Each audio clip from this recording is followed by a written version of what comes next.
Komið sæl. Í þessu myndbandi þá ætla ég að fjalla endurtekið val.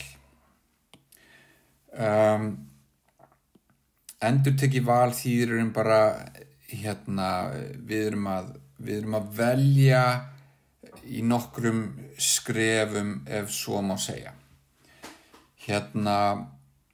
Til dæmis nýji iPhone 12, ég held hann fáist í 4 megintýpum.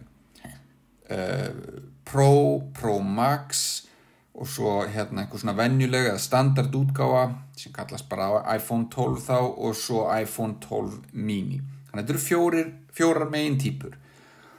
Og svo hægt að velja 5 mismunandi liti, auk þess sem að stærð minnis í símanum er 64 gig, 128 gig eða 256 gig.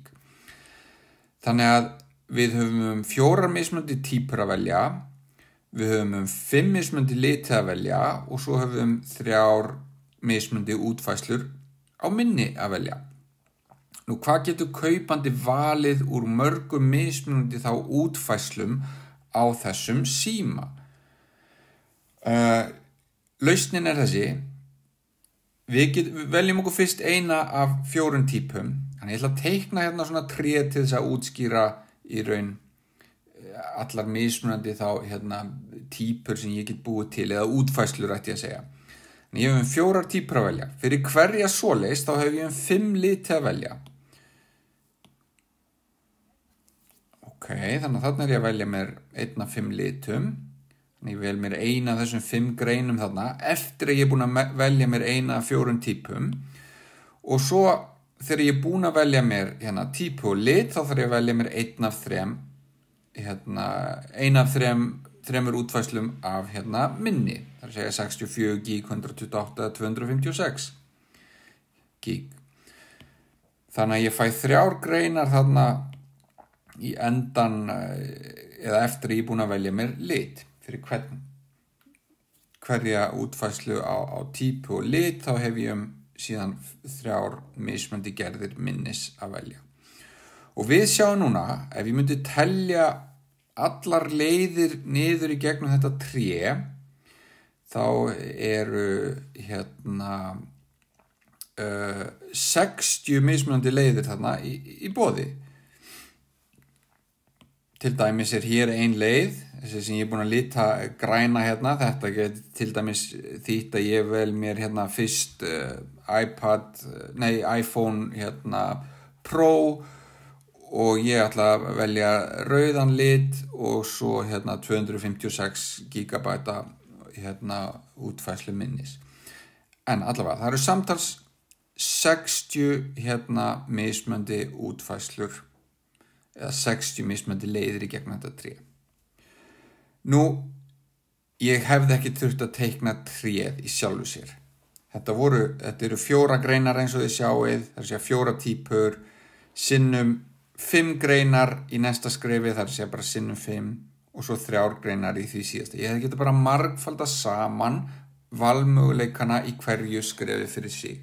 4 sinnum 5 sinnum 3 er 60. Þannig að það var algjör óþarf að gera þetta tré. Ég var bara svona sýningur að það eru mismunandi leiðir til þess að velja hlutina myndrænt. Þannig að fyrst hugsaðu hver er fjöldi týpa sem ég þarf að velja hver er síðan fjöldi lita sem ég þarf að velja og svo fjöldi minnistærða. Og valið í hverju skrefi er óháð því sem gerðist í skrefinu á undan. Það er alveg sama hvaða týpu ég vel. Ég hef alltaf 5 liti að velja og síðan er alveg sama hvaða týpu og hvaða lit ég vel, ég hef alltaf 3 minnistærðir að ræða. Og þetta er mjög mikilvægt að fjöldi valkosta í hverju skrefi er alveg óháður valinu í skrefunum á undan ætti ég að segja. Ekki bara næsta skref undan heldur öllum skrefum sem voru þarna á undan. Og það gefur tilefni til þess að setja fram þá þessa reglu sem við köllum almennt bara margföldunarreglan val.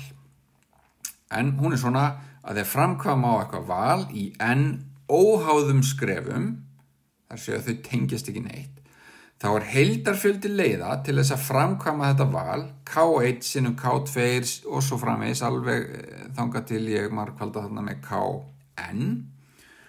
Og þar sem að þessi K, þau standa bara fyrir fjölda valmöguleika sem ég hef í hverju skrefi fyrir sig. K1 sem sagt heildarfjöldi valmöguleika í fyrsta skrefi, eins og áðan, þá var ég með 4 típur til þess að veljum fyrst.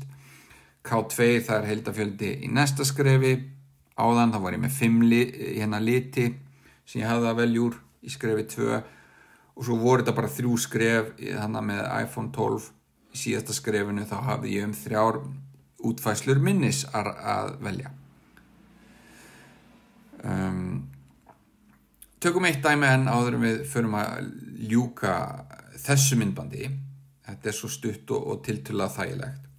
En ímyndum okkur að veitingastaður nokkur ætli að setja saman 3 rétta óvissuferð með því að velja forrétt, aðalrétt og eftirrétt fyrir hugrakka matagesti.